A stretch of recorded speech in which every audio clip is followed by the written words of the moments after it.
Thank you all for being here. I haven't had one of these in probably over a year. I did change the information up a bit to make it more applicable to 2026 and kind of, unfortunately, for the political times as well. So I'm going to share my screen. Mhm. So I really enjoy a more lively group. So you can feel free to enter the chat, raise a hand or something. Um, so that way this can be, I guess, good energy, good communication. I want to make sure that you're getting what you want out of it. So feel free to enter in the chat, raise your hand if you want to stop me midway. I rather you ask the question and we have the conversation because that makes it more authentic to me. Okay.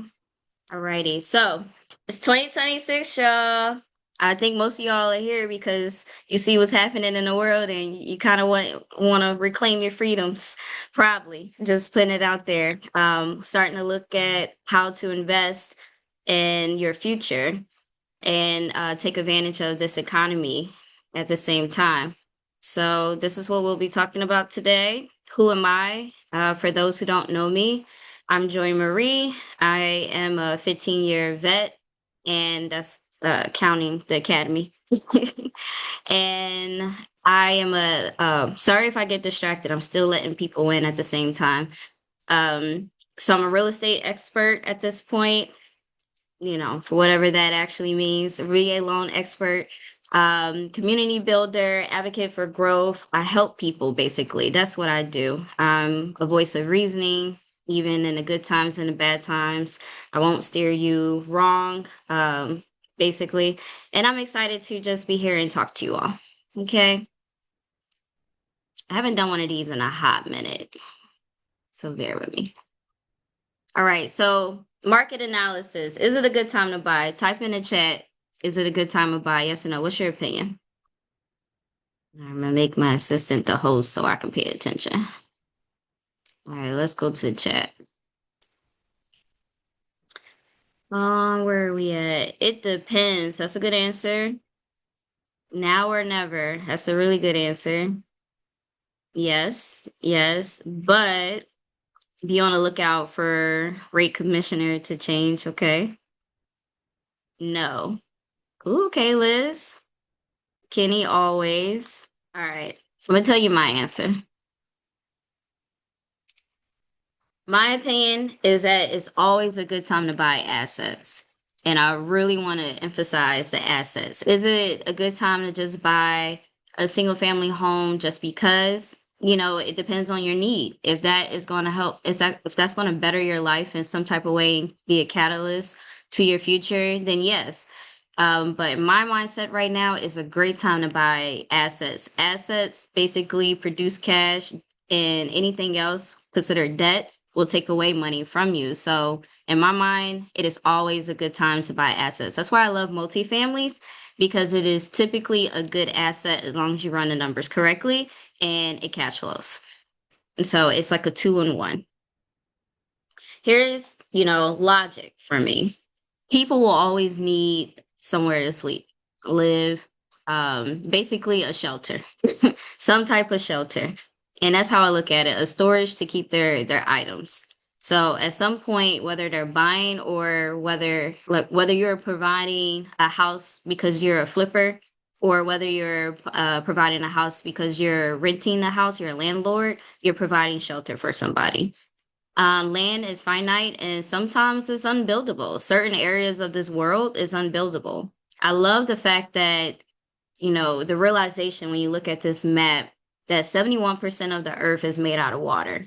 It really puts things into perspective that there's really not that much land that available for us to buy, build on, capitalize off. So the supply and demand aspect of things really do come into play. It is slow, it is slow to build up these houses, unless you're in China. Okay. Other than that, it is slow to build up these houses. And then after that, it's okay, some of these homes already exist on this land. So then you got to knock it down and then build it back up. So supply is slow. but the demand will always remain high, and that's why it is always a good time. The appreciation in land or real estate as a whole will always increase, no matter war, not war, good peacetime, doesn't matter. It will always appreciate due to supply and demand. And then the other thing to kind of look at, unfortunately, is that corporate companies are buying up single family homes, buying up these multifamilies, and they have big bucks. They don't really, they're buying for different purposes. They're not buying for the same, not doing the same calculations we're doing. So you got to keep that in mind that it's getting a little bit more scarce because they're coming into your neighborhoods these days and just companies buying up properties. So you have competition in a different way. So is it a good time to buy assets and properties? It is. And one more thing I want to add is the political aspect. I don't know who's seen this, heard of it or not, but never want to dive too deep into politics, but this is something to know that this is out there. You know, I don't know who is familiar with the World Economic Forum, or the World Health Organization or the UN, but they all have an agenda, the 2030 agenda. And this is the statement: you own nothing and be happy. So you have to decide what part of history you want to be on. The part of history where you own nothing and be happy, 5 to 10 years down the line, or the side of history where you own everything with everyone else and you're creating happiness for other people at the same time. I'm going to continue to buy because I do not want someone to tell me what my happiness will look like in the future. And this is not to scare anyone. This is for you to do your own research at this time, and look into that statement and what that statement means for you. All right. So to jump right in, well, first, actually, I like to do this little thing to make sure you all are tracking with me, like to see who's all tracking with me. So with that being said, type in the chat 546 if you're still with me right now. Okay. All right. I got some ears. I got some ears. Okay, y'all are checking in. Okay, thank you. All right, y'all with me. Y'all with me. Okay, thank you. That's all I wanted. I'm gonna jump in now. All right. So to jump straight in, goals and strategies. What's the point? You can't just do this, just buy real estate, just to buy real estate. It's the quickest way to go broke, to be honest. It's the quickest way to accumulate debt, especially if your heart's not in it and you're only in it for certain reasons.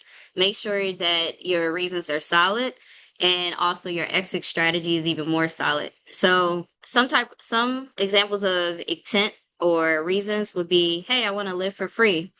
I want to live rent free or mortgage free, however you want to put it. And so, sorry, it's so loud. The planes, I'm near Kadena Air Force Base, and it's like they just started to do some fighter aircrafts near me.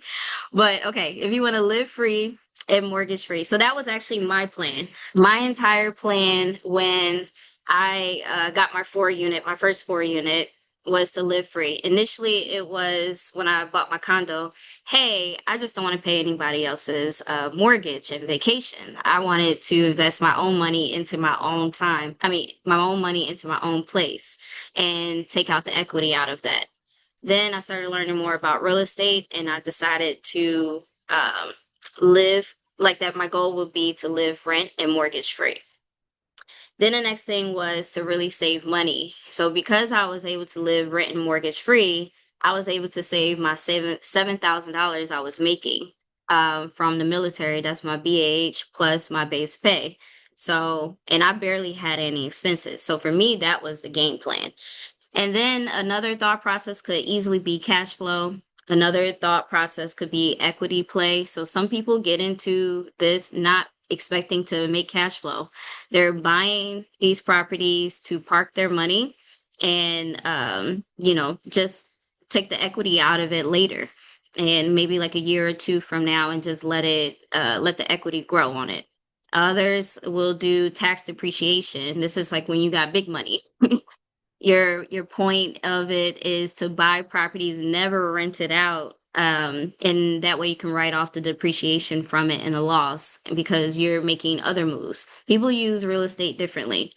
And then the last but not least is for those like times like right now when the dollar is slowly dwindling down the value of the dollar, they want to park their money into assets. So that's gold, that's real estate, that's things that are actual assets, physical.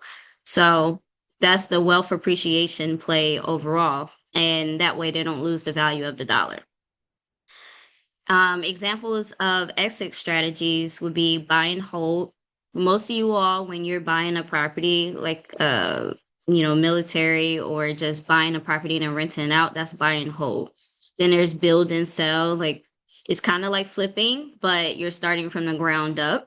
You're not doing a rehab. You're doing everything from the ground up, and you own the land. Simply refinancing out. Your goal for refinancing out is to take out cash or to change your interest rate. Then there's the buy, rehab, rent, refinance, and repeat, the burn method. That is an extra strategy initially. And mind you, there's multiple extra strategy uh, per I guess acquisition. But you got to have something in mind the moment before you even buy the property. You got to know what your extra strategies are. Then you have just simply a rehab and flip. You have a 1031 exchange. If you don't know what that means, that is actually when you are selling your property, you want to basically not be taxed on capital gains or any other tax for that matter for selling it. You basically hold it in a 1031 exchange account and they hold it for you. You go and find another property and you use that money to buy another property. And therefore, you're not taxed off of it. Another option is trust transfer. So many people are buying assets and transferring into a trust, no matter if it's a VA loan, FHA loan, or any of that, because their assets are more protected and also they can leverage that asset even more. So meaning you bought $100,000 house, you put that $100,000 house into a trust account. Now you can leverage that $100,000, like take money out like the rich folks, basically.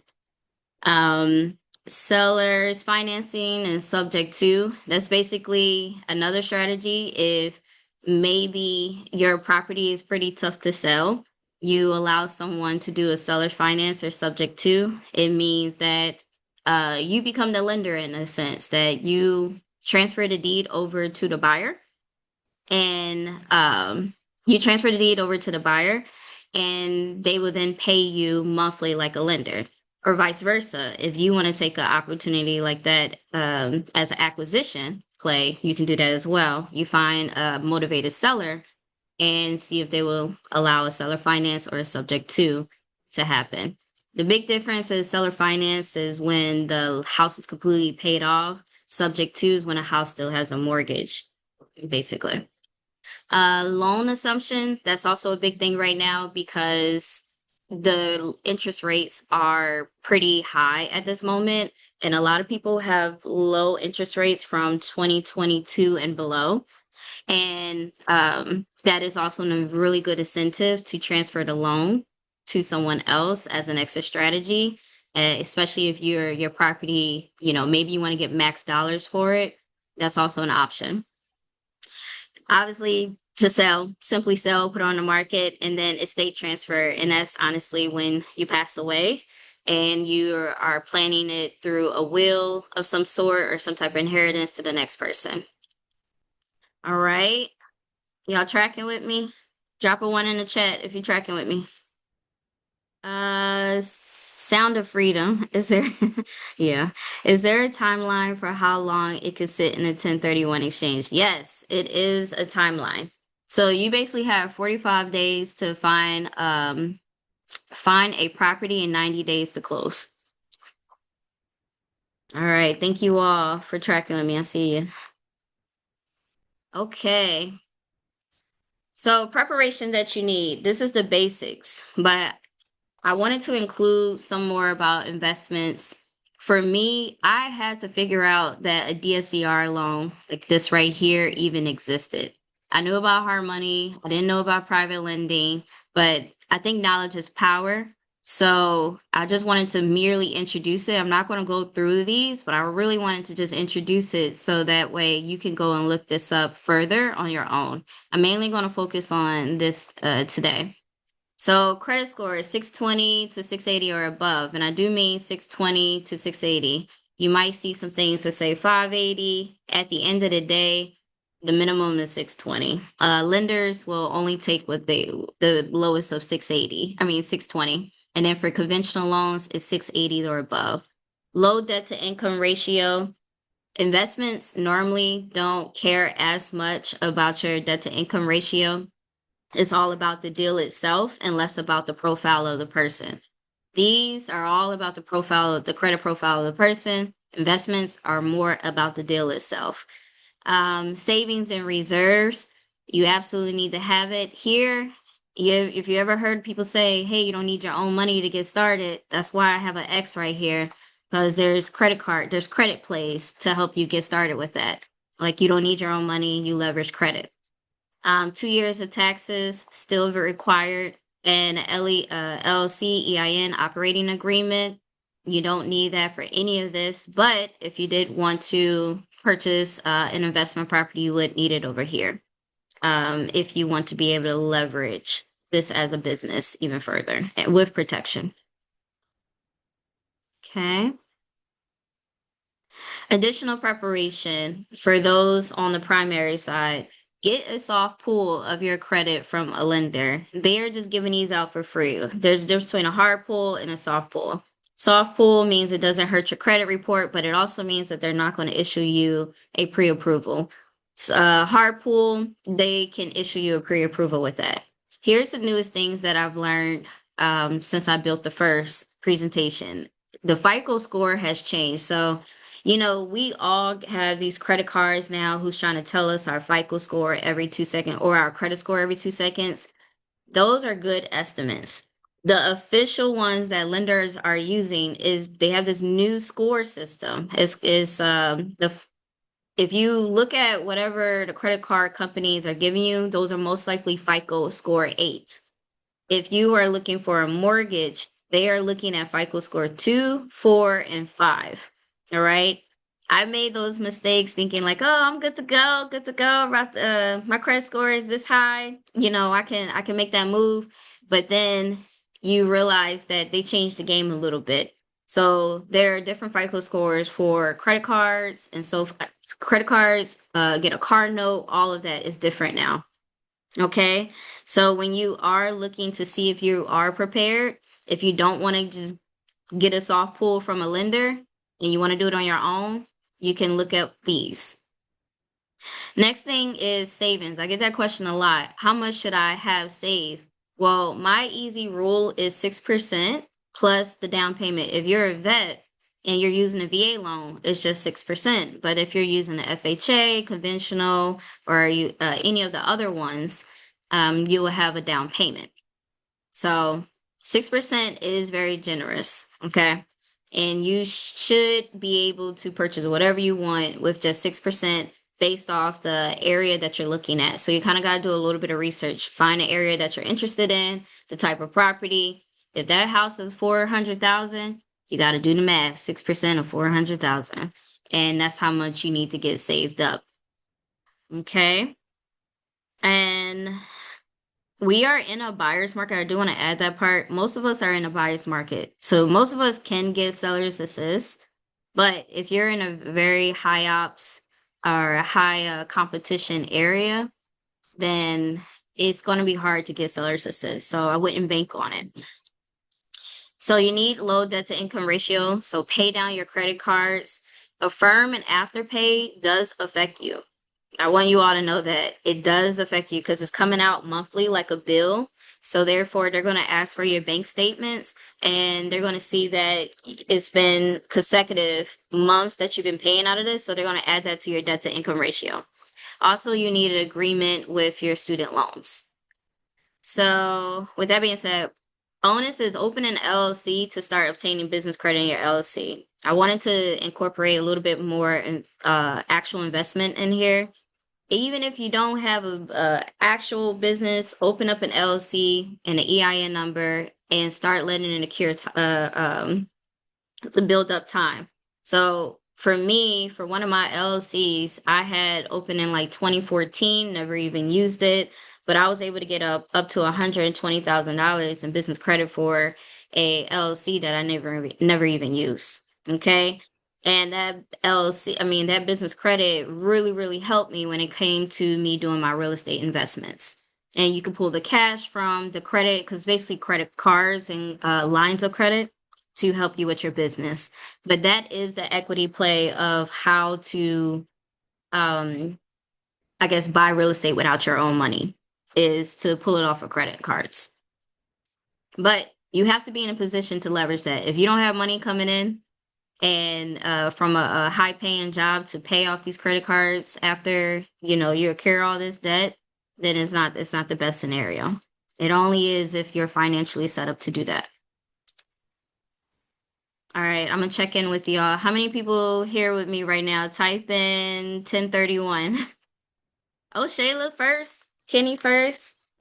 Okay, thank you all. Y'all tracking with me. Y'all tracking. I appreciate y'all. All my peoples from the academy. I love it. Okay, awesome. Brittany, I see you. All right. So next is how to find a good lender, because not all lenders are the same at all. So I wanted you all to be able to take a screenshot of this easily, keep it, in your records. These are 5 questions that actually matter when buying a multifamily. How will this property be underwritten? What does that mean? It basically, you're asking, are they using your personal income, or are they using the income of the property, or both? That matters, because sometimes if you have never owned a multifamily before, then they will base it purely off of your personal income. If you owned a property before and you're about to rent it out, then they can base it off of rental income. If you've only been renting out for less than 2 years, they may not use the rental income from there, but they'll use it as the fact that it's an asset that you own, basically, but they won't use the income. So it's good to ask this question to the lender, so that way you're not blindsided. Like, oh, okay, I thought you were going to use the rental income from the property, because that can limit you from how much you can actually be approved for. Next is, what assumptions will you use for rental income, vacancy, and operating expenses when qualifying as property? This is something not much the lender will do initially, but it's really based off the appraiser. And this is where you can fight back an appraisal right here, because all they're doing is making a ton of assumptions. And if that assumption is not your reality, and maybe they didn't praise a property the way you wanted it to be appraised, you can fight back merely with this information right here. We're like, well, you're just making assumptions. Here's the real information. Here's my real operating expenses that I would have. I had to do that myself. How does the loan differ if the multifamily property is owner occupied versus non-owner occupied?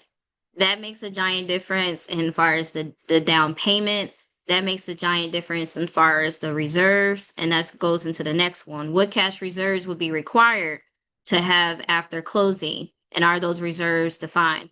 So some properties, if you've never owned a rental property before, or another property before, they will make sure that you have to have a certain amount of reserves in your bank account. So that number that I said of 6% plus down payment then jumps up even further. And we're going through that currently right now with one of my clients, that she needs an extra, $2,000 in reserves that she doesn't have. So now we're going back to the seller asking for $2,000 if he wants to close. So options. If my plan is to improve the property, increase the rent, how soon can I refinance out? Most puts restrictions on 6 months or so. But if you're, depending on your lender, always ask the question. So That way you can ask, is there a penalty for, buying out your loan and refinancing early? These are really great questions because everything boils down to the bottom line, the dollar. So over here are some general questions to ask. Shop around within a 14-day period for a hard pull on your credit. And this is when you're trying to get a pre-approval. The government made a law regulations that allows for creditors to compete, basically. So when it comes to competing for a home or a lender for a home, they want to allow you to compete and not be stuck with, okay, you get a hard pull per lender that you reach out to try to get a pre-approval and check out their terms. So you can reach out to darn near 100 lenders if you wanted to within a 14-day period and it'll only be one hard pull. Luckily, these days, they really just give out soft pulls to not even hurt your hard pull and allow it to be a barrier. So soft pulls are the best way to go. But if you want an actual pre-approval, like like a copy, digital copy or whatever, you'll get a hard pull. Ask, can a lender go up to 4 units? There are some lenders that cannot go up to 4 units. If that's your goal, is to get a 4 unit property, a 3 unit property, some lenders only go up to 2 units. Ask that very specific question. Next is interest rates. So what are their interest rates and what is their interest rate with or without seller's assist? So play around a little bit. Hey, you're only offering 6%. But what if I get seller's assist? How can I buy down my interest rate? And you could do it with a 2-to-1 buy down, or you could just buy down points. There's options, but you got to ask these questions first. Are they easily accessible? I had this issue with Navy Federal this last transaction. Navy Federal did not respond. The lender loan officer, she went on vacation. That was it. A whole week she did not respond, and that's it. Even though we're trying to put in an offer, and the listing agent is needing to verify how easily accessible is your loan officer, because that luckily he really wanted to go with our offer because he had better offers, but he really wanted to go with ours, and we were able to close. But that could have killed the deal for your client. I mean, for you as a buyer, but for me as a realtor. The repayment penalty. There are plenty of loans that have a repayment penalty. Most of the times not for the primary residence ones, but if you're looking to invest past one of like the VA, like you're trying to do like a DSCR hard money, most of the time there is a repayment penalty. How much is the difference? And then if you wanted to refinance out without closing costs, is there an option? Like I know USAA does it, Cross Country Mortgage does it, like meaning be able to refinance out without closing costs. If you're looking to find a good lender, one of the ways I always use is social media. That's how most of you all found me if you didn't already know me. But other than that, social media is very helpful. And I use things like hashtag Philly Lender as an example. But anything I'm looking for, I use hashtag that city's name. Like if I was looking for a hair braider, hashtag Philly hair braider, because I guess anyone who is taking social media serious as a business owner, they know this is how people, for the most part, try to look for people. So give that a try if you are looking. Also, ask your realtor, um, for a preferred lender as well if you prefer to go with them. That's always a good option. So I want to go through these quickly. These are typical loan products. I do want to say loan products. The VA is not a loan, it's a product. The FHA is not a loan, it's a product. The conventional is a loan, but it has products. So why I want to emphasize that is that these are the VA rules, but a lender can decide not to accept these rules. For instance, like FHA, it has a 580 or higher credit score. Most lenders, most will not accept a 580. They will only accept a 620. If you find a lender that really wants to get the deal done for you and you have a 580, they're most likely going to increase your down payment from a 3.5 to like a 10% down. Okay. So that is something to note, that these are loan products. So VA loan, or the VA loan product is 0 down, no PMI, and the FHA is 3.5% down with PMI. PMI is private mortgage insurance. Insurance. Think of it as an extra car insurance on your car note. I mean, on your mortgage, just a little bit. And then with the conventional loan is 3 to 5% down. The 3 is the lowest for first time home buyer or first time homeowners. 5% is if you want a multifamily. And then the PMI drops off when the house is 20% off, 20% paid off. So when you have 80% of the loan still in play and 20% equity. All right. 620 or higher for the VA loan. 580, like I mentioned, or higher, but it's really 620. 680 or higher for conventional loan. The debt to income ratio, is different, but for per loan product. But as you see with the VA loans, that's 41%. The beauty is really, they really don't take into account. The lenders trust the VA loan a lot. So therefore, even if you're over like 50, 57, 50, 60, it really doesn't matter as much with the VA loan. It matters still with the FHA. It matters very much so with conventional. So that is another plus. With the VA, there is a 2.15 funding fee that is financed into the loan. So say for instance, if your loan is 100,000, and then you'll add a 2.15% fee on top of your loan, and you'll have to pay that off through the monthly payments. But it is waived if you are a disabled vet receiving any sort of compensation, like any sort. If you are 60% and you're receiving $1,000 a month, you get to waive this fee. So that's not an option for any of the other opportunities or loan products here. But for this one, for VA loan, it is a 1-year primary resident requirement, and it's the same for FHA and conventional if you are using any of the special programs that they have. There is closing costs. People be trying to tell vets that there's no closing costs.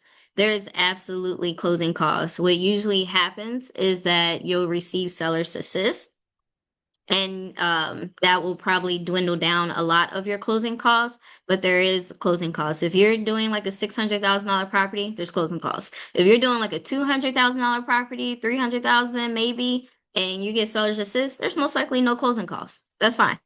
But you have to prepare for a seller to say that they're not going to pay your closing costs. And so there's closing costs for conventional and FHA as well.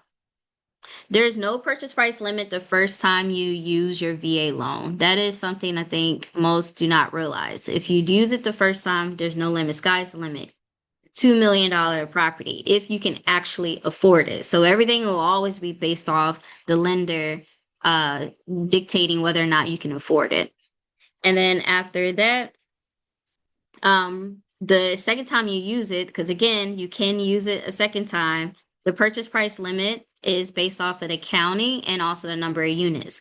So say for instance, you bought a property in one state that was 400,000. The next time you want to go and use it again for a single family, you have about another $432,750 to purchase another property for a single family.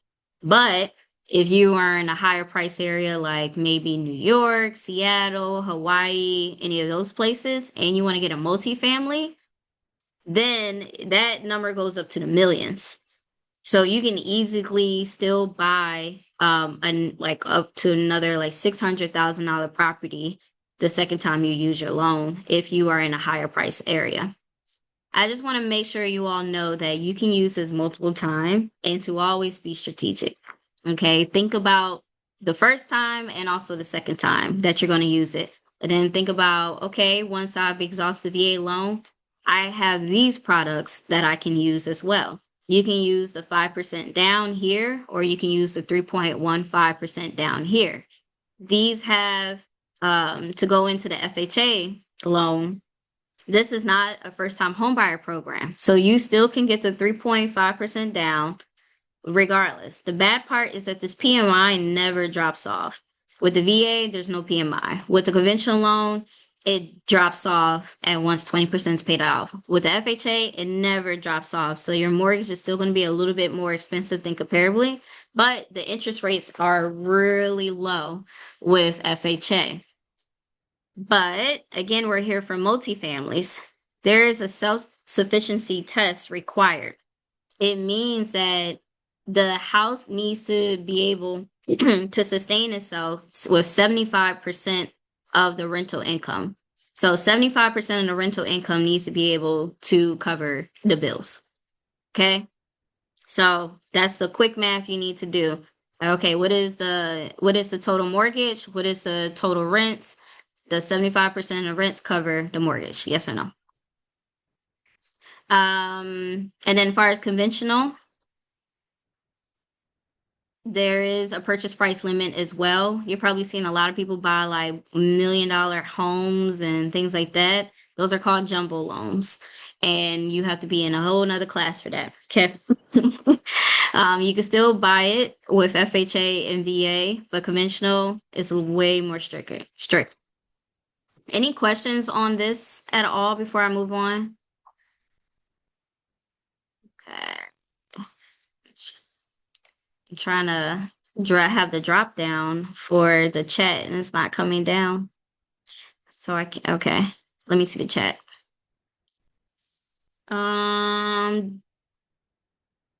Yep. So no property taxes when you're a 100% disabled veteran. What is PMI? Private mortgage insurance. Can you have FHA with LLC? No, ma'am. You cannot. Only an LLC with like conventional, DSCR, hard money, private lender.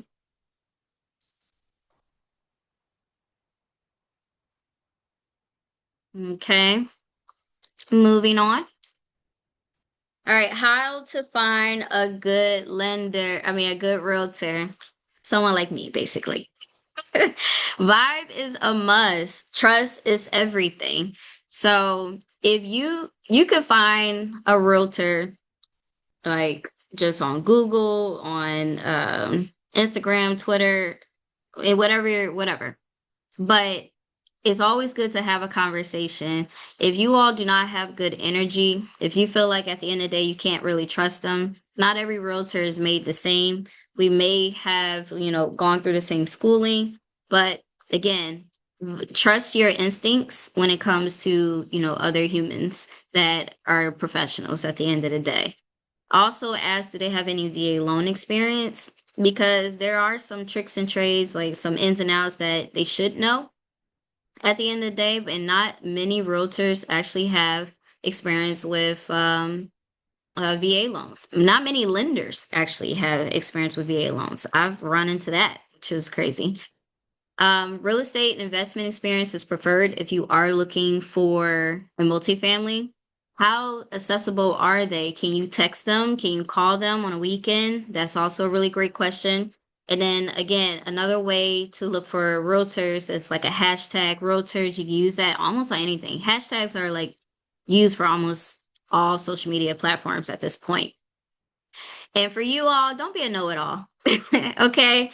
Um, you could peep if someone doesn't know anything, that's fine. But if they're not, if you could tell that they know their stuff, but you just want to just test them just because, don't do that. That messes up the relationship.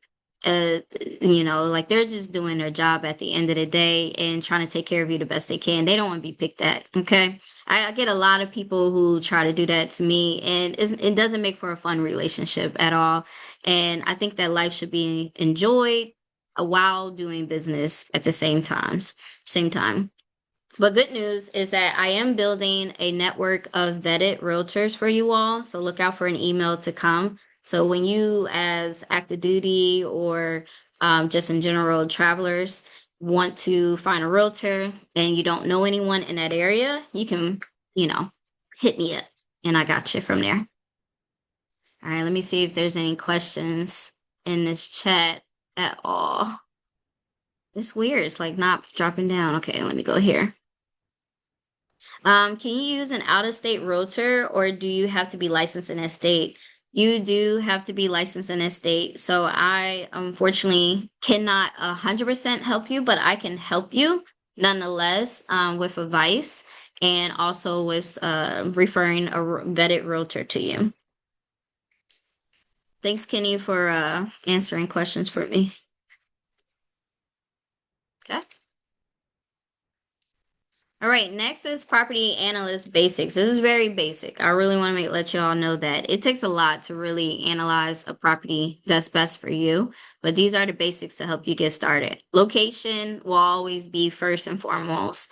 Okay, evaluate the proximity of employment hubs, schools, retail, public transit, daily use. The mindset is when people go and live in your property, will they even enjoy living there? Like, is everything they need in the vicinity to make them want to stay almost like forever? That you want tenants that want to stay because they have almost every single thing that they need. A tenant avatar. So you really got to think about the type of tenant that you want living in your property. And it's not even that you want to live in your property, it's like, what does your neighborhood dictate?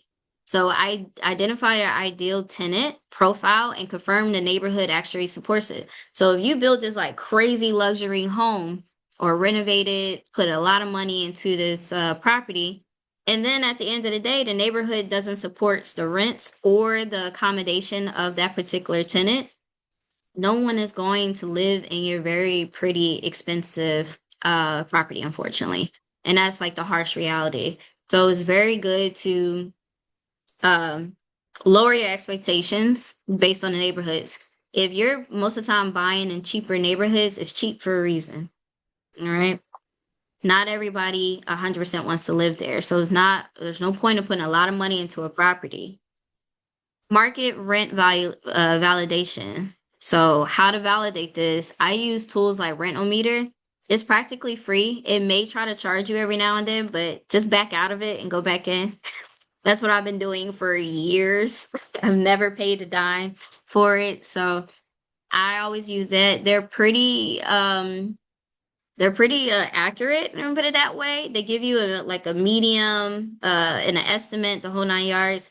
And how Rentometer works is that it allows tenants to go and see, hey, my landlord is charging me $1,000 for a 2 bedroom, 1 bath, and here's my address. I want to see what other landlords are charging in this area. So they type their information in for free, and then they can see what other landlords and other tenants are paying. So that way they know if they're paying too much or if they want to move, or maybe if the landlord gave them a new lease, raising their rent by $300, they could try to rebuttal it a little bit more. Them using this platform like that allows us as landlords to use it for the same information, but for predictive purposes. So how can we figure out if this property is going to be good for us or not based on the actual rents that it will produce? Very accurate information from there. Overall, do not guess the rents. That is the quickest downfall. I deal with so many clients, unfortunately, that says, yeah, the rents will be this and that. And I'm like, where did you get that from? They're thinking it's going to be $2,800 because they saw a house that's I guess a 2 bedroom, 2 bath in a whole nother neighborhood. And I'm like, that's a whole nother neighborhood. Unfortunately, everything is based off block by block for the most part for most of these city areas where you will have multifamilies or where you will have rent. Is based off block by block. You can't do that. You got to do it at least a 0.25 radius, a 2.5 mile radius. That's how I do that. All right, cash flow reality check. All right. If the mortgage is this much and the rent is this much, if it does not, if you're not producing money, or basically if the income is not more than the expenses, then it's just not it's not feasible. It's not going to cash flow. And there's more than just in the mortgage. There's like, yeah, the taxes, insurance, utilities, maintenance, vacants, and all that, but it's a lot more that goes into the expenses. So this is where it's important to look at the actual numbers. So these may not be numbers, but these are things that cost. So when you're looking at it, here's all the income avenues you can have, and here's all the expenses you can have. And again, the basic goal is the income greater than the expenses. That's really basic. It's up to you to develop what your tolerance is or what your baseline goal is when it comes to how much money you're going to bring in for cash flow. If your baseline goal is $500 a month, all right, cool. That's your baseline goal. That works for you. If your goal is $1,500 a month, that really means that you got to find you might be waiting for a while and you got to find a really good property that can produce $1,500 a month once all the expenses are paid off. Right? Back in the day when I think investment was really starting to blow up, maybe about, I don't know, say about almost 20 years ago. It was cool to have $200 cash flow. They had all these metrics and whatnot because the expenses were very low and it was a ton of upside on the income. These days, the unfortunate part is that the expenses are growing faster than the actual income itself. Like you can't just keep raising the rent to some astronomical number, but they can raise these expenses to an astronomical number pretty darn quickly. It seems like my insurance is going up every month, almost. Property taxes are going up. HOA fees are going up. And just think about it, if you have like a condo of some sort, you think that even if your condo is paid off completely, the condo fee is going to continue to go up because what's in the condo fee is maintenance, basically. Maintenance for like the roof or for fixing anything or the cleaning lady or whatever the case may be. All of those individual expenses are going up, so does your condo fee and your HOA fee.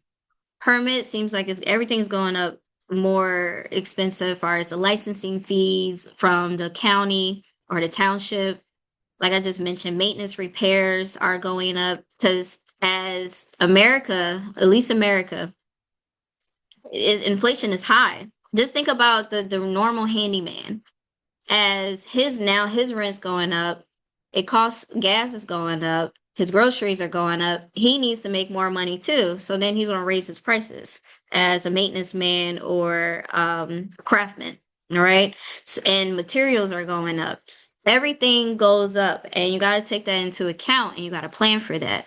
Because what you don't want is the opposite of this, where your expenses are greater than your income. All right. Things to look out for. This is where it really matters. Utility, sewer, gas, all of that continues to go up little by little by little. Pest control and then the turnover vacancy. If you do not have a tenant in these properties, can you sustain? Do you have a cushion built already? That's what the reserves are for. Do you have a cushion built? So please do not just enter into things because it seems glamorous. Run these actual, like build a spreadsheet, add these subjects in the spreadsheet and put numbers to these. Even if you have to estimate high, be conservative. Any questions off of this? Let me see. What are some companies that would allow investors to leverage equity in their investment property? I don't know per se. That I could probably guess, but I'm not going to guess for you. I don't know. I don't know which ones that would do it. I am in the point where I don't want to leverage things off of my properties right now, but I can look into that, Shayla. And I actually for tomorrow, Michael Haynes, he probably knows that answer because we've talked about it a few times. He told me that it's available, so I know for sure tomorrow you could ask that question to him actually. He knows the answer. All right. Once you did all your numbers, you found your lender, you found your realtor, it's time for execution. Find the property, keep your goals in mind. So many times once you start going shopping, your eyes get big and you're like, ooh, 8 unit apartment building. Or I'm like, you can't do 8 unit, only can stick for 4 and below, you know. With primary residence. But if you want to do 8 unit, we could do DSCR, we could do this, but stick to your actual goals, stick to your numbers at that. Put an offer in, have your offer accepted, go under contract, and once you go under contract, it's game time. This can happen as quick as 21 days or as long as 5 months, depending on what type of deal that you're in.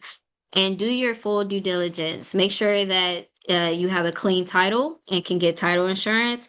Do your home inspection, your appraisal. Make sure that it's worth whatever it says that it's worth. Mortgage commitment, meaning if you are getting a mortgage, that your mortgage commitment can actually pay for the house and you won't have to come out of pocket later. And then also, if they already have tenants, proof of rental income from the landlord.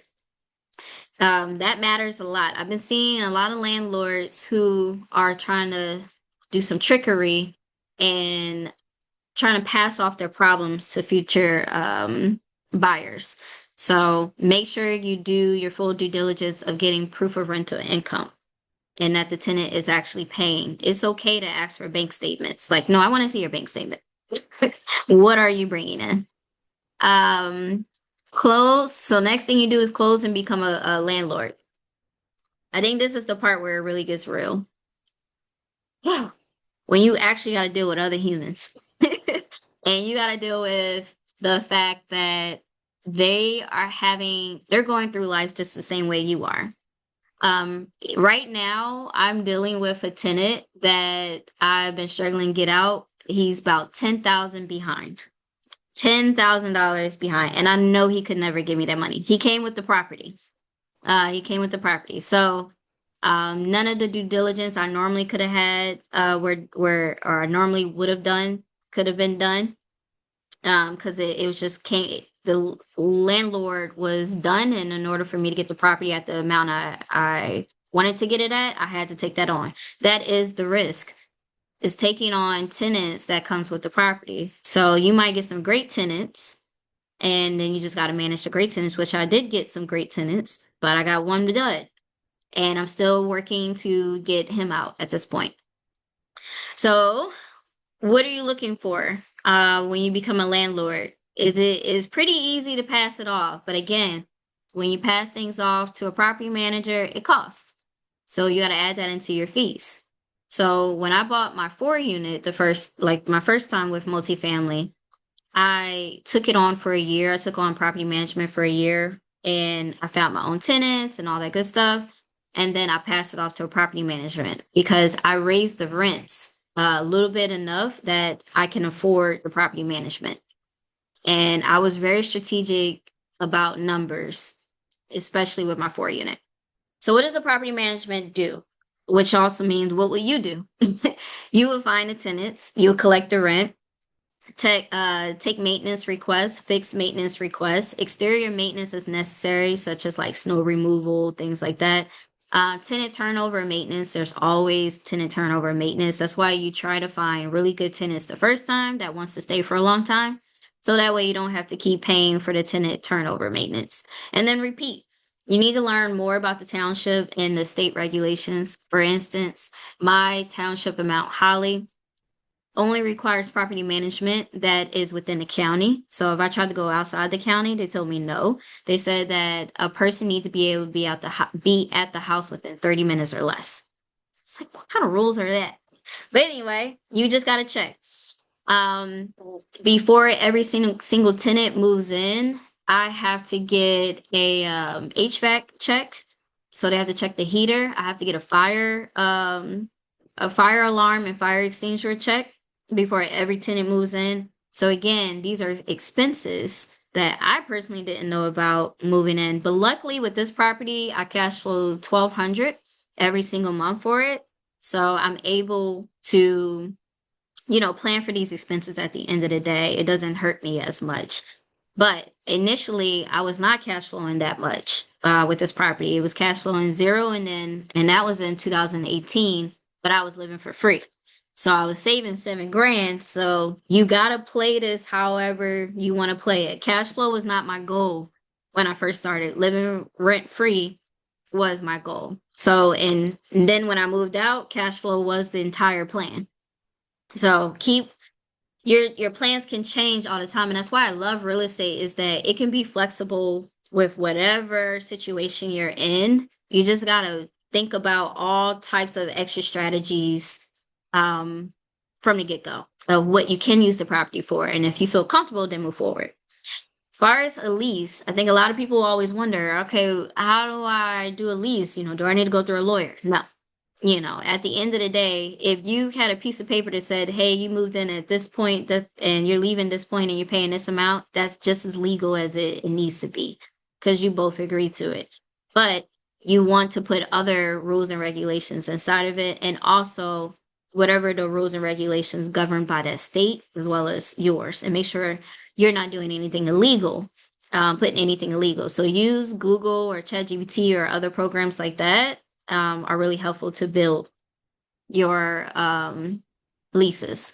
And then there's online sites like Rent Ready that's really good, and Zillow for applications if you want to get applications, and they charge, oh, and also Rent Spree as well. That will charge them like $25 to do a background check and, go from there. Make sure and vet them out. You can also do pop-ups at their house. They set up a time to go to their current address.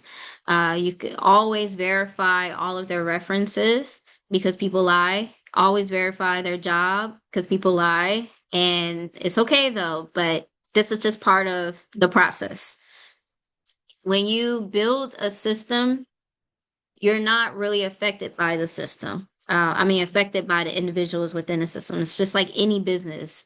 You build contingency plans within your business. Once you become a landlord, this is a business, and you have to treat it like such. Most creates an LLC, create their own management company, so that way tenants don't come to you personally, with your personal name. You can put everything under your business name, and you can keep things separate that way. But there's ways to do it all. Let's see what your questions are. Ask ChatGPT. That's my favorite person. Would you recommend Section 8? I would recommend Section 8. Um, with Section 8, you have to have a Section 8 ready house though, because they will do an inspection beforehand. So if you're buying like an old behind house that may not meet the regulations, it might cost you a little bit of money to get ready for Section 8, but it is a very, very valuable option to do Section 8. I think that those type of programs are going to be blowing up even more. And I think that as inflation continues to rise and jobs opportunities are decreasing, like the pay is not going up, but the expenses are, more and more people will be on some type of government program in, I would say, in the next 15 years or so, to be honest. So, I don't think Section 8 is the only program that would be created in the future. I think there will be more and more opportunities in the future. And this is not me just saying this. This is like from all of the real estate moguls that I follow. They just see where the economy is going. And the fact that all of these companies are buying up these properties, they're looking for us to be renters of some sort. Okay. That's why owning is important. All right, let me go back to any tips on combating squatters when property is not in your current state.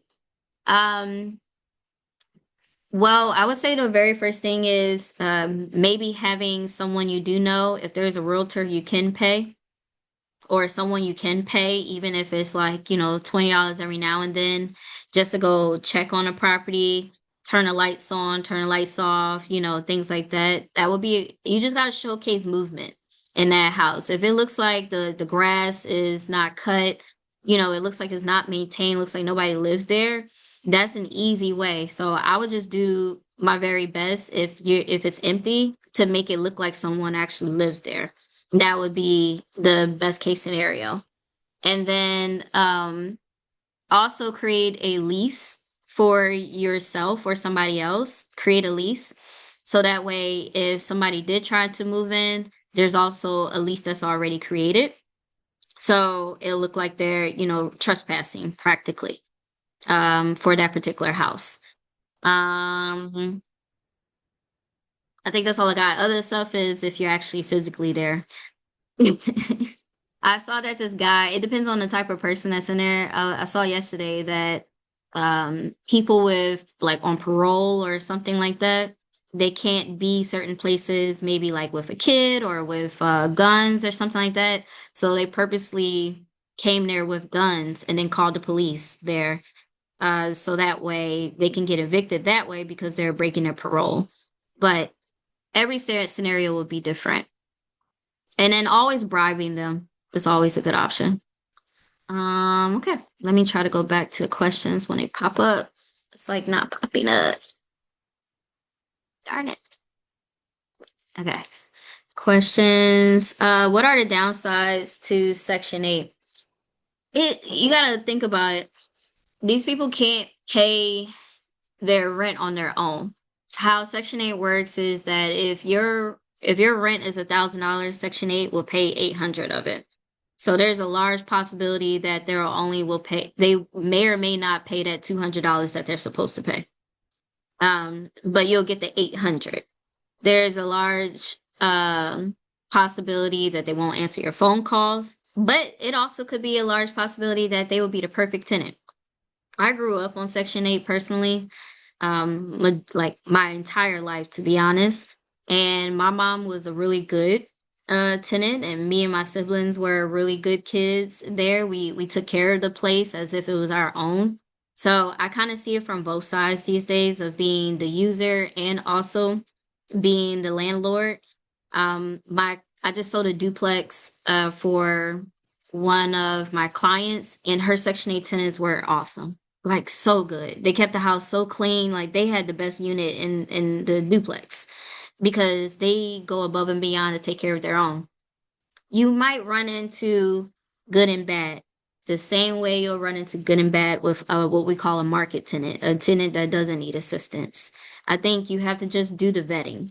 If if you want to vet even further, especially with Section 8, go to their current house right now. Go to their current house right now and see how they live. And that would tell you a lot. Are they going to take care of your place or not? Obviously talk to the landlord. Um, are they paying bills right now or not? It's hit or miss, unfortunately, but this is where you have to physically meet these people. You just can't do everything over the internet, especially with Section 8. All right. So that is everything I have. Do y'all have more questions? Overall, the next steps over for me is if you want more information, you can book a buyer's or seller's consultation and receive one-on-one guidance. Next is tomorrow we have the Global Wealth Masterclass where you can learn how to use the US credit system to purchase real estate outside of the US. I'm really interested in it myself. And anything else that I have available, you can scan a QR code for and see if it works for you. And that's mainly what I have. I'm here for questions overall. Is there still a path for veterans that may want to partner and use the VA loans of multifamily? Yeah, there's always a path. Um, I there's I could take that question two ways. I could take that question as, should you use your VA loan still right now? Absolutely. There's always an opportunity for that. I suggest that you use your VA loan to buy properties. Sellers are desperate right about now. Their homes are not selling fast. So it's a buyer's market, which means that you can like negotiate downward. You can get the property for what you want to actually get the property for. It's a really great opportunity to use this as your advantage. Okay. Um, Other thing is the VA loan does allow two vets to combine their loan to purchase a multifamily together, and you don't have to like be married or anything like that. So you and someone else can combine to get like, and especially if you haven't used your VA loan before, y'all can get like $1 million a luxury 4 unit somewhere in LA or Hawaii or something like that. And y'all can live in one of them each, or y'all can live together and rent out the rest. But long as the cash flow is coming in, it will make sense, And then especially like with certain areas where you can build from the ground up. You can build from the ground up with the VA loan. You can renovate with the VA loan. You can do any of these things with all of the loans technically, but I love the VA loan because it's zero down, and you still get zero down with doing a brand new build, or you get zero down with doing a renovation loan. I just love that part, and no PMI. So plenty of opportunities is what I'm saying. What other questions you have? If the other person is not a vet, can you both party? No. Nope, nope, nope, nope, nope. You would have to wait.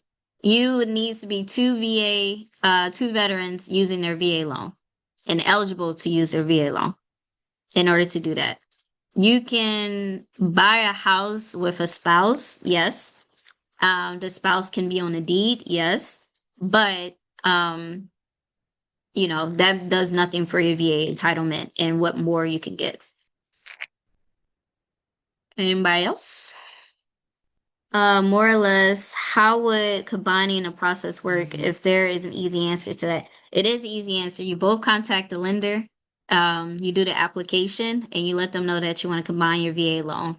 So it could be up to you to do, everybody needs to get a certificate of, what is it, the COE, certificate of eligibility from the VA.gov. But most lenders can do it for you. So you can either both get your certificate of eligibility at va.gov beforehand, or you can wait for the lender to do it. But you just need, your normal pay stubs and then if you're out of the military, your DD 214 to get your COE. But yes, that is a very easy process. It's nothing too drastic. What are some of the lenders you recommend? I want to start reaching out to them to get pre-approved. So it really depends. I'm at the point in my life or point in this real estate process where I value local lenders over like worldwide lenders for the most part. But for us as VA or using a VA loan, the normal USAA is good. The normal Navy Federal is good. Navy Federal does have some restrictions on amount of units you can actually buy, so USAA is better for that. Also USAA, I use their insurance as well, so that's also been an issue lately in the United States is the insurance on multifamilies. They see it as more risk. So for us, using USAA has been great because they just approve it. Whereas so other companies, it's literally they kept denying, except USAA, which is crazy. So I like USAA for that reason. If you wanted someone who is blanket, like around the United States. For my area, for East Coast, like Philly or PA, New Jersey, New York, I really love Cross Country Mortgage. And not every lender can do, not every loan officer can do cross country mortgage, but the company itself is worldwide. So cross country mortgage, USA, Navy Federal. I was told that you are not able to use a VA loan if you want to buy under an LLC. That's true. You got to think about it. The VA loan is for your primary residence. If you're buying in an LLC, it gives the impression that it is an investment property. So you cannot give the impression. They won't even let you get far. It's in your personal name. And if you choose to transfer into an LLC later on down the line, once you are eligible to do so, you can do so. Let me see what that was saying. The second part of the question. Is that true? If I use the VA loan to buy a multifamily with the VA loan, yep, you can transfer it down the line. There's ways to do it like right now, but I wouldn't suggest it. Like you can transfer your LLC, your deed from your personal name into an LLC, but I don't suggest that unless you have the approval of the lender to do so, because their promissory note is tied to your name on that deed. So long story short, by you transferring out, like they don't have any knowledge of that, and they can call that like deed fraud, and then call your loan to the house like now, and you'll have to pay your loan immediately because then they'll consider it deed fraud. So there's ways to do it like a trust account to transfer your LLC to be a little bit more legit and talk to a lawyer about that. So, can you explain what the price limits are for the VA loan? Yeah, so the price limit is let me go back to share again real quick. So for the VA loan, the price limit is $832,000, 750. So um yes, that is the price limit. So let's think about this way. The first time you use it, there's no limit. Second time you use it, if you're using it for a multifamily, that is the limit.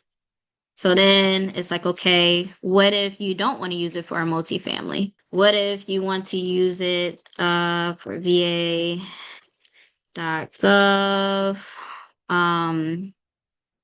What's it called?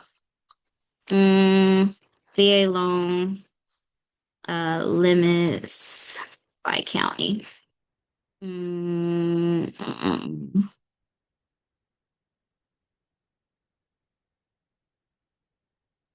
Let me see. Find it real quick.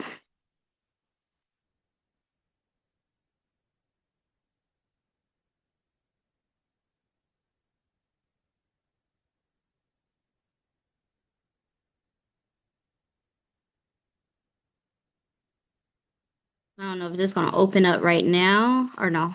Yeah. So, long story short, you see where I'm going with this is that there's a link for it. And basically, this price point changes every single year. So, you need to update yourself on like every single year on which one it can be used for. I'm trying to see, but it's over here somewhere on one of these things. It changes based off. Let me go back to sharing this. Mm, it changes based off of how many units. So a good example could be like how FHA is. I wrote it here like, okay, unit one is this. If you're doing duplexes, this is the amount. If you're doing a triplex, this is the amount. It's the same concept with the VA, but these go into the millions. I don't have it pulled up right now, but if you literally Google it, with the VA loan with the number of units with at va.gov, it would tell you based off if it using the second time. And I could probably try to find that link before like download it and everything and send it out via email. And do it that way. Mm, okay. I want to make sure I heard you correctly. You noted that you can do construction with the VA loan. Yes, you could build a house from the ground up with a VA loan. Do you mean buying a property and you can include the cost of this construction? That is the renovation loan. So it's the difference between construction loan and a renovation loan. Or if I need to do some construction on a property that was bought using a VA loan, we can use the remaining portion of the loan. How it will work is that the land acquisition plus the cost to build is the amount of your purchase price. So the land acquisition plus the cost to build. Usually, if you work with developers, this is like an easier process. So you go to a development company like Ryan or something like that, and that could be the easiest way. But you can do it not with those big box companies as well. If you already have the land or you want to buy the land, you can do it that way too. But long story short, they're going to work with the developer. They're going to give the money to the developer, not to you to pay the developer. So it's a whole different process. You could do the construction as well. I mean, like the renovation loan as well. And again, they're working with the contractor the entire time and paying them out in draws, or if you need to do some construction. I hope that answered your question, Shayla. Does that answer your question? Okay. Would you recommend getting a real estate lawyer to transfer the title to an LLC? Absolutely. Absolutely. Mainly because, again, if you want to transfer, this is supposed to be a primary residence. So if you want to transfer into an LLC, it's showcasing that you're trying to make it an investment property. So you should consult with a lawyer because they could call the loan because you're not using it for the original purpose. If you moved out, that's understandable, but transferring it and they get notified from it, they can call the loan. What is seller's concession? It basically means that the seller is willing to give you money towards your closing costs. Oh, you own it outright? Then girl, you can do what you want. Yeah, Brittany, you can do whatever you want. You don't need a lawyer for that. That's an easy deed transfer. You can go to the county clerk, do the paperwork, transfer for $1, and you're good to go. It's almost like transferring into like somebody's family member's name, basically. Yeah. But Brittany, if you want to be strategic with it, and depending on what you want to do with it, if you want to finance maybe a renovation in it, you can have your LLC buy the property from you and use it the same way you would do like with hard money. Use a hard money loan, buy the property from you, or you can use your another type of FHA or something like that too. You can use any of those programs. Buy the house from you, or no, actually, because it's an LLC, you have to use hard money. Buy the house from yourself and include the renovation in it, and then refinance out of it, and it's the same concept. And then the beauty, because you already own it outright, you can make the price extremely low of what you want to buy it from yourself from for. So you can make it like 60K or something like that you're buying a house from it, add like another 60,000 or $90,000 renovation to it. And now you have a small mortgage on the house and you can rent it out. Okay. Any more questions? Y'all just want to hang out? I got some coffee. We could talk. You're welcome. So I hope to see everybody tomorrow. Thank you, thank you. I hope to see everybody tomorrow. Even if you do not plan to buy anything out overseas at the moment, it's good to have this information. And tune in tomorrow, please. What's the biggest lessons I've learned? Take your heart out of it, take your emotions out of it. I think for me, the love of real estate is just like a passion for me. So you all see me on social media. I'll be physically being in it and fixing up the properties. But sometimes you have to take the emotions out of it. The first time I did my multifamily, I didn't have emotions in it. Second time I did the multifamily with the 5 unit, it was a lot of emotions in it because I just wanted to accomplish buying a 5 unit building. And all the things I'm warning you about right now were my downfall. So everything is changing drastically. And, none of it it wasn't even my fault. It had to do with COVID. It's being okay with the unexpected and how to build your business to be emotionless and I can't say foolproof, but have an exit strategy. So right now my 5 unit is on the market because that's the exit strategy. Is either refinance out or sell it. But everything in my body and my spirit is telling me that it's time to let it go. I take my 150,000 out of it and I want to invest it overseas. That's what I'm doing next. So this property has taken a lot out of me emotionally, financially, the whole 9 yards. And real estate would do that to you, but it's part of the journey. And so I'm not mad at it at all. It's part of the journey. I wouldn't have learned what I've learned to be able to share it with you all and to also use it myself and go ham the next time. How did you find a good tractor to do renovations? That is the hardest question ever. There's no such thing as trial and error, to be honest. Is vetting. Is okay, who do you know in what area? So who has a good contractor? And even if they were good for them, doesn't mean they're going to be good for you. It's trial and error, honestly. It's also good paperwork, good um strategy. Do not give them 50% down. Do not give them 100%. The power of the purse matters. So you really can control a situation based on the money, no matter what. Even if it's a bad situation, you control it with the money. So it's less about, yes, you'll do your best to find a good contractor, but then it's also how do you manage the contractor, which is way more important. Way more important. I am from the Caribbean, so I am looking forward to tomorrow session. Yay! Great, great, great, great. Thank you so much for sharing. You're welcome. What was your first win that made you confident that you were doing the right thing? That was living for free. That was the first win when day one of me buying my 4 unit, I was living for free. I'm gonna tell you, I bought a house that was built in 1847 for $300,000 in 2018. So, with that being said, most people will be like, why would you buy a building that's built in 1847? You're gonna automatically have problems. But again, a person like me, I can see that it had really good bones, that the problems could all be paid off with like a credit card or something. Like, oh, like, okay, maybe one of the HVAC systems go out because it's a little old. All right, cool. I could pay that and pay that off a little bit. But I knew the long term that this particular house was in a historic area. It was two blocks or less from the downtown that was growing. It was 5 minutes away from Walmart, all these stores, Starbucks, Target, everything.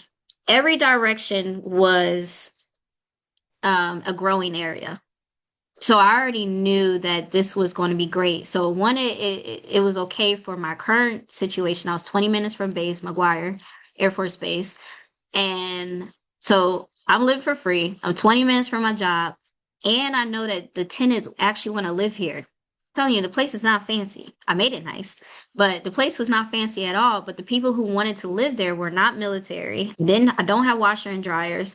I don't have air conditioning, but it is all cash flowing because I realized that not everybody wants that luxury life. They want a charm, and my place gives charm. Like they really like the local lifestyle. So you really just got to understand who your type of tenant is, and be okay with that type of tenant, and don't try to over fix it up for a type of tenant that you believe you want. And then I put a property manager in place, and then I moved out. The property management worked while I was there. I didn't have to worry about tenants, and then I moved out, and I just started cash flowing even more. It was great. That's the first win, and that's what made me be like, oh yeah, yeah, I'm on a roll. And that time I was loud. I saved so much money. I made so much money in COVID time frame, saved so much money that's allowed me to hop to the next property. And so it's really ingrained in me. That was the best foundation I could do. And that was my second property. And then it allowed me to buy my 5 unit, then my single family, then my plots of land. And I'm looking to alley oop even further. All right, let me get to the other questions. Are there any grants or some sort of assistance out there for first-time home buyers to help closing costs with using a VA loan? Yes and no. It really depends on the city and state. Yes and no. Most of the times they're like, we gave you zero down. You know, you got it. But so for PA, no. For New Jersey, yes. There's always something called like a loan. So even if it's not a grant, it's a loan that gets paid off basically if you decide not to move after 5 to 10 years. So that is also an option too. I'm unsure of anywhere else outside of New Jersey. Um, what's the best option to go about the hard money option? Um, Everything is based on the deal. You find the deal first. First, you get pre-approved in a way. You're not going to really be officially pre-approved because everything is based on the deal itself. So it starts with finding the a bunch of lenders or brokers that you feel comfortable with their terms. But everything changes based on the actual address of the house because um, they're looking at it as an investment for them too. If you falter on this loan, they have to take over the property. So they're evaluating whether or not this is a good deal with you. So that's the first thing to do is find the property and send it to a broker, like a mortgage broker or a mortgage loan officer, and see and have them evaluate the property with you. They'll tell you whether or not it is a good deal because they wouldn't be willing to invest in it. It is like an investment. Like you're joining a partnership almost with a hard money lender in a way. Um, so I guess depending on what area you're in, I can give you my broker, mortgage broker. I like mortgage brokers when it comes to hard money. I don't like being tied in just to one. With a mortgage broker, they have a plethora of options of other lenders basically they can tap into. So I love that I can, whatever my situation is that I need it to be, they'll figure out which lender has the best option for me. So I like working with mortgage brokers for hard money. Okay, nice. My goal is to live for free. I'm soaking all this great information in. Thank you, thank you, thank you. Anyone else? These are all great questions. Ooh, child. Recommendations for areas to buy. Um, Out the US. I know Ohio is popping right now. Ohio is really good. Um, well, here's my thing. If you already have real estate in the United States, I think you've done your part. And it's time to diversify outside the United States. If you do not have real estate outside of or inside the United States and you have not used your VA loan or any of your entitlements, I think you should at least own some part of the United States and then leverage that asset to buy outside of the United States and diversify. It's the same way with stocks. You know, you don't want to just put all your money in the US stocks. You want to diversify outside the United States. That's what I believe. Things are changing right now. We are very fortunate right now that a lot of us have the opportunity. Carmelia, Venezuela. Yeah, right. Nope.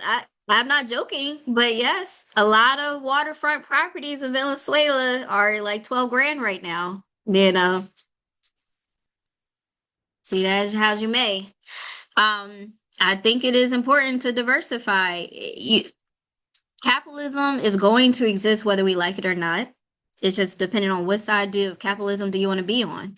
The side where you can't afford anything and you're just scraping away, or you are on a side of where you have ownership and you're providing a great experience for other people who want to use that land or business or whatever the case may be. So I keep deciding that which side of capitalism I'm going to be on. I decided a long time ago I didn't want to be a part of gentrification in the way that most people see it. I decided that I will be the perfect, or not the perfect, the best landlord that is ethical and not kick people out, our people out as soon as possible, basically, and try to replace them. So I have successfully done that. And I would do the same thing if it is overseas. I'm actually planning to go to Ghana next month in February and to go look at real estate. And a large part of my plan is my next step is to purchase real estate in Ghana or Africa all together. So I'm unsure exactly where, but I'm gonna start that next month. So I have a whole plan that I'm selling my place. I'll come out with between either 100 to 150K, and I just want to put cash places. land in some very beautiful areas, like acres, are $25,000 in Ghana right now, sitting on top of hills, just with amazing views, 20 minutes outside of the big cities. It's opportunities outside. Everybody is taking advantage of other countries in the most negative way. And I would love to be the part of the group that comes in and not take advantage, but um, be a good resource for that area. If the locals can't afford it and it's being bought up by the others, I would at least want to be a piece of it and provide a safe space. That's my mindset on it. All right. Do you feel you were great at math starting out with your first investment property, conversing with lenders? You know, it is honestly easy in a sense of um when you're looking at it, like, does the income outweigh the expenses? When you really simplify it that way, it's easy math. You don't have to do any crazy percentages and stuff like that. Back in the day, they used to do all of that, but it's gotten so expensive that it's really easy math at this point. Like, are you in an area that's going to appreciate? Yes or no? So, like, is the income outweighing the expenses? Are you in an area that's going to appreciate? Those are the two things you have to truly consider. If you're in an area that is going to stay stagnant, you know that your income is probably going to stay stagnant too, but your expenses are probably going to grow. So it's I think it had less to do with math with my first couple properties. It was just more like common sense. And my first couple properties were great. I mean, even my second property is great. It's again, COVID changed everything. I did my first burn method, and the budget that I had was decided pre-COVID, or during COVID rather. And then when 2021 hit, the cost of logistics of materials 4x. My budget was shot, completely shot. So therefore, it messed up my entire numbers in the game plan. And then appraisal started becoming conservative because everybody was going over asking and inflating the market. So then about 2022 happened when I was actually done with the project. The appraisals dropped dramatically because they're trying to be way more conservative now to counteract the inflated prices. It was just a perfect storm for that particular property. It was a great deal overall and still a great deal for somebody else at this time. It's just that I would like to take my money out and go put it somewhere else. That's the beauty of real estate, is that any money that is stuck in a property is not lost. It's just parked, and then you can take it out when you sell the place. And so that's how I look at it. And I went into that knowing that.